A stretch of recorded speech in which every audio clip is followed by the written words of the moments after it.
কেউ নামাজ পড়লে তার সামনে দিয়ে আসা জায়েজ আছে কিনা? কেউ নামাজ পড়ছে, তার সামনে ক্রস করা জায়েজ নাই, কিন্তু সামনে বসা আছেন বরাবর, আস্তে করে ডানে বা বামে নেমে গেলেন, এটা জায়েজ আছে।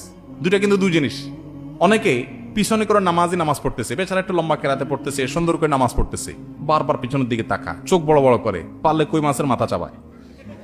কই মাছের মাথা চাবানো বুঝছেন? মানে এরকম করতেছে, মাসালা জানে না। আপনি যদি কোনো নামাজের সামনে বরাবর বসে থাকেন, তাহলে ডানে বা বামে আপনি সরে যেতে পারেন। এটাকে বলা হয় নুজুল, সরে যাওয়া, এটা জায়েজ আছে। মুরুর হলো না জায়েজ। মান মাররা বাইনা ইয়াদাইল মুসাল্লি, হাদিসের ভাষ্য। মুরুর মানে হলো ক্রস, অতিক্রম, এক পাশ থেকে আরেক পাশে যাওয়া, এটা না জায়েজ। সামনে বসে আছেন, সরে গেছেন, এটা না জায়েজ না। সুউদ, মুরুর, সুউদ এবং নুজুল এই দুইটা জায়েজ, মুরুর না জায়েজ। হাদিসে মুরুর নিষেধ করা হয়েছে, সুউদ আর নুজুল নিষেধ করা হয়নি। আপনি নামাজ পড়ছেন, সামনে জায়গা ফাঁকা, জামাত দাঁড়ায় গেছে, তো আপনি পেছন থেকে সোজা নামাজের বরাবর দাঁড়ায় গেছেন, ডানেও যান নাই বামেও যান নাই, বরাবর যা দাঁড়ায় গেছেন, এটা জায়েজ আছে। আবার বরাবর সামনে আছেন, সরে গেছেন, এটাও জায়েজ আছে। না জায়েজ কোনটা?